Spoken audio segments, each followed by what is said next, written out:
Fala, torcedor, tudo certo? O assunto desse vídeo é sobre o vice de futebol que expõe tudo a respeito do Grêmio. Chegadas, saídas e os bastidores. O que acabou acontecendo nos bastidores do Grêmio também é inacreditável. Eu já falei sobre isso em um vídeo anterior. O vice de futebol do Grêmio, Alexandre Rossato, resolveu abrir o jogo e falar. O que vai mexer com a torcida é impressionante. Chegadas, saídas, ainda deixou claro que tem muita coisa para acontecer. Tem 6 meses de mandato. A saída do treinador anterior, a chegada do Mano com o Filipão mexeu. Grandes reforços, um nome que foi colocado na pauta, mas o Grêmio tentou contratar, mas financeiramente é impossível de conseguir trazer o nome daquele que lá era um meia que o Grêmio queria muito. Eu vou te contar tudo isso, esses bastidores, com as revelações que ele fez, principalmente o que vai acontecer nos próximos dias. Então fica comigo até o final, fica aqui até o final, porque tem coisas muito fortes que ele disse e que me deixou um pouco preocupado e um pouco aliviado. Dá aquele like, se inscreve, ative as notificações, vem fazer parte junto comigo para vocês continuarem sabendo o que está acontecendo com o Grêmio. Aí esse é um vídeo apoiado pelo Ativo Ultra. O link está no comentário aqui, no primeiro comentário aqui no vídeo, e também está lá nos meus stories do meu Instagram. Então vocês podem ir para lá ou clicar aqui para adquirir, para quem quer aí mudar sua vida, mudar seu relacionamento e ficar um pouco mais ativo em casa com seu companheiro, com a sua companheira. Eu indico para vocês. Olha só, olha, Alexandre Rossato acabou falando a respeito, numa entrevista muito forte, sobre os valores, né? Principalmente quando foi consultado sobre os investimentos que o Grêmio fez em Christian Oliveira, Amuso e Wagner Leonardo, e ele fez uma correção a respeito dos valores, né? Ele não acabou dizendo que são os reais, mas ele fala que o Amuso por 1.300.000 euros não é o que foi divulgado, o Wagner Leonardo e o Christian Oliveira por 26 milhões de reais. Ele diz que desses 3 jogadores, 2, esses números não são corretos. Quando foi citado, foi a questão de criatividade em contratação dos jogadores. Então, ele cita já que já parte do erro os valores envolvidos. Sobre reforços, ele não acredita que foram erradas as contratações que o Grêmio fez na última janela. Ele acredita que o Grêmio não estava bem. Com aquela mudança de trabalho, o Grêmio acabou tendo uma dificuldade e isso também levou para dentro do campo por alguns jogadores. Mas o percentual de acerto da janela, para a avaliação dele, ela foi muito boa. E ele continua falando a respeito disso. Quando ele é perguntado sobre a criatividade em trazer como Camilo, Luan Cândido e João Lucas, que estão numa lista de dispensas, né, e uma avaliação sobre o trabalho do Luiz Wagner Vivian, ele fala assim, e foi perguntado sobre como o CDD atua em cima dessa criatividade em cima desses jogadores. Daí ele já começa dizendo assim, não existe uma lista de dispensa, temos que avaliar individualmente. O Luan e o Cuejar, que não foi citado na pergunta, questões físicas atrapalharam eles não conseguiram entregar. Eles chegaram um pouco abaixo do que era o esperado. O João Lucas entregou bem no Juventude, e depois veio a lesão aqui jogando com o Grêmio. O Camilo, a gente fez uma aposta e entende que vai dar muita alegria para o torcedor. É uma contratação de aposta de mercado alternativo. E aí, ele cita uma frase que é interessante que a gente tem que avaliar. Não estamos fazendo nada de diferente do que se vem fazendo ao longo dos anos. Aqui me deixa preocupado. Eu venho falando isso há algum tempo, criticando há algum tempo a respeito de criatividade e fazer algo diferente para não ser igual aos anteriores. E isso mostra e comprova que o Grêmio pensa da mesma forma, troca direção por direção, troca dirigentes, mas eles têm a mesma forma de pensar, a mesma forma de fazer futebol. Então o Grêmio aposta em jogadores no mercado alternativo para tentar ver se vai dar certo. E aí tu vem com um jogador com alto salário, com alto investimento em cima do atleta para poder ver se vai dar certo. E hoje ele está numa lista em que se chegar alguém e pedir a contratação, o Grêmio vai mandar embora. O Grêmio precisa de grana.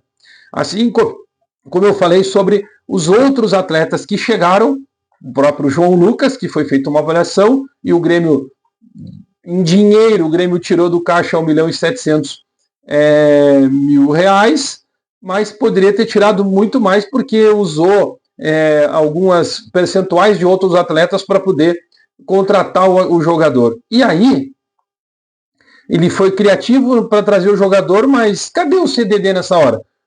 Qual foi a avaliação de técnica em cima do atleta, do rendimento dele nas últimas temporadas? Ou foi só por os últimos 6 meses? E aí tu fica pensando em que vai dar certo um atleta nesse nível e agora tu está devolvendo ele ao Juventude. É nesse quesito que eu quero dizer. O Grêmio faz futebol da mesma forma há muitos anos. E troca presidente, troca direção de futebol e eles fazem as mesmas coisas, não tem nada de diferente. Quando fala em Luis Soares, é um ponto fora da curva. É o que o Grêmio trouxe, o Luis Soares. Quando o Grêmio trouxe o Carbajo e o Franco Cristaldo junto com o Soares para poder fazer essa liga e montando o meio-campo com Vila Sante, que deu certo, foi só aquele momento. Porque tinha um cara que fazia algo diferente lá na frente, uma movimentação, uma questão técnica, e fazendo com que os meias conseguissem jogar melhor. Então, o futebol pensa da mesma forma. E isso precisa mudar, precisa ter gente diferente, para não queimar os jogadores da base. O Rossato ainda fala na sua entrevista em que o Grêmio revelou grandes jogadores. O Grêmio fez jogadores e conseguiu trazer resultados financeiros para o clube. Tudo bem. E cadê o desportivo? O torcedor quer título.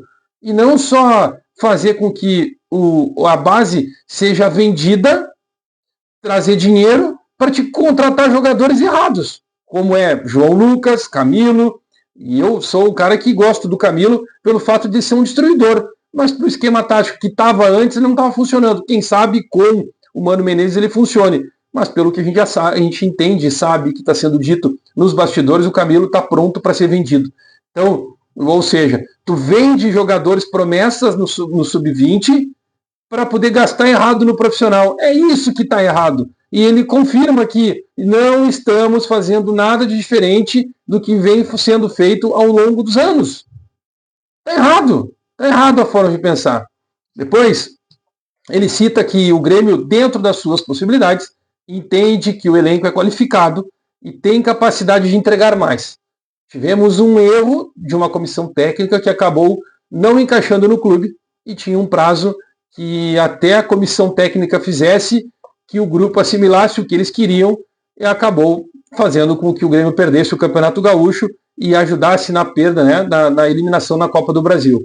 Agora faremos de tudo para que as duas competições a gente consiga atuar bem. Ele fala exatamente isso, que o Grêmio tenta, sim, chegar bem na parte de cima da tabela do Campeonato Brasileiro e buscar, quem sabe, o título da Copa Sul-Americana, porque aí o Grêmio também já busca as questões financeiras, né? Tem as metas orçamentárias para ser cumprida dentro do futebol, das competições que remunera financeiramente o clube. Foi perguntado sobre a folha de 17 para 18 milhões, se ela estava, né? Qual é a criatividade de ter uma folha dessa e os jogadores não entregam.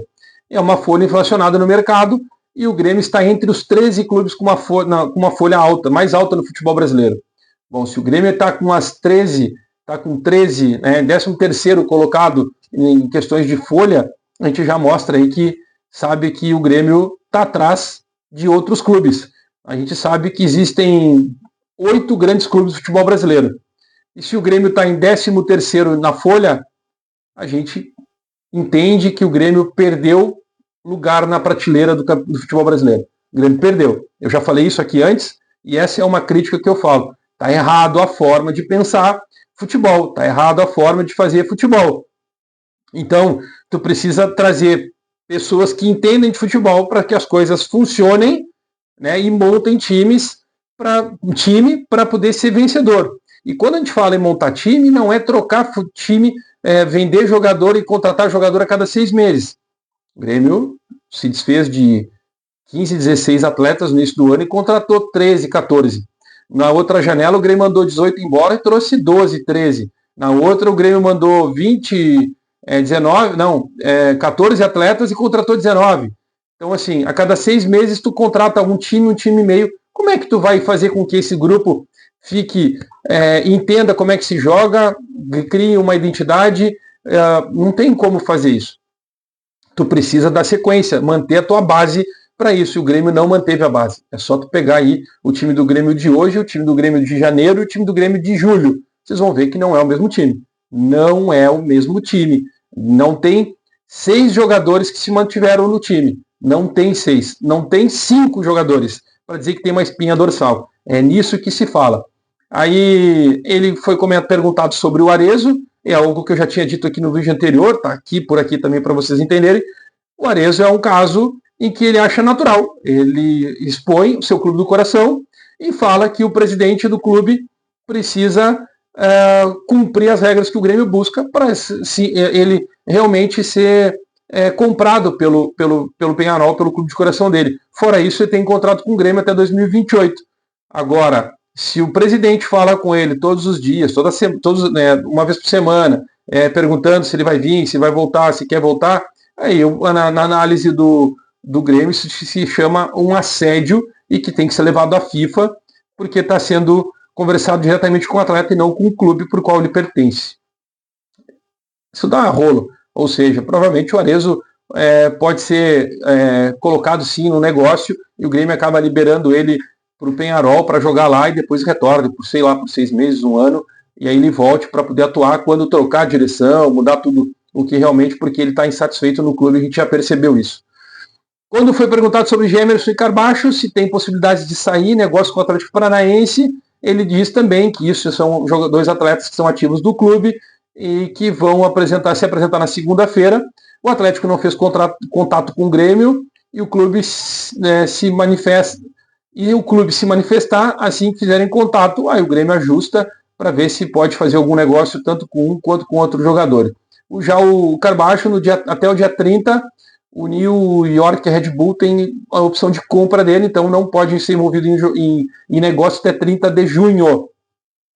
Então esse atleta chega, vai treinar e aí até o dia 30 eles podem ter a opção de compra, mas isso ainda não aconteceu, não teve essa possibilidade do Red Bull. Aí veio para o assunto do Kaique do Juventude, que é outro assunto polêmico que me deixa muito preocupado.